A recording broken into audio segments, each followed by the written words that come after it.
In a moment of compassion, freedom is coming, a gentle tide where once was drought, to wash the chains of malice from our naming, and turn the key of every doubt. In a world of hate and suffering, hope is coming, not with the trumpet's blaring cry, but as a root in fractured stone now humming, beneath a cold and barren sky. It arrives in the form of love and compassion, a quiet hand held in the night, a lantern in the fever of our passion, that makes the heavy burden light. To those that cry out in the form of love, whose whispered prayers are etched in air, an answer descends, a descending dove, to show us all that we can bear, for the cry of love is the very seed that splits the rock and greens the plain, the only balm for the heart that bleeds, the end of sorrow's long, long reign. So let it start as a single breath,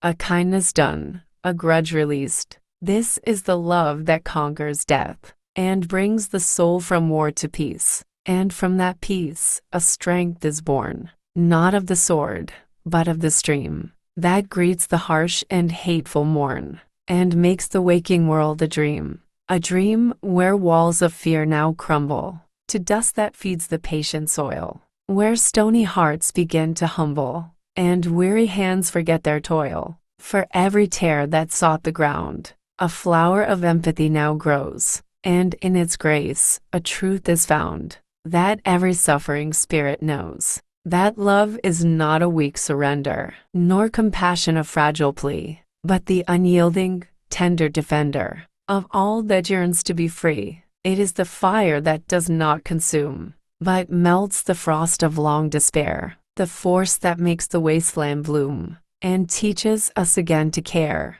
So let it spread from soul to soul, this coming dawn, this gentle rain, to make the broken fragment whole, and end the long, enduring pain. And in the ending of that pain, a silence falls, a deep and potent, holy sound, as every broken spirit calls, to fill the place where hope is found. It is not found on distant shores, nor in the sermons of the wise, but in the heart that freely pours its comfort under open skies. It is the child who shares her bread, the stranger helping bear the load, the gentle words so softly said, that smooth the dust along the road. It is the courage to forgive, the unforgivable, old wrong, to let the ancient grievance live, no longer, making weakness strong. This is the coming, not with war, but with a power more profound, a key to every bolted door, on every desolate, hallowed ground.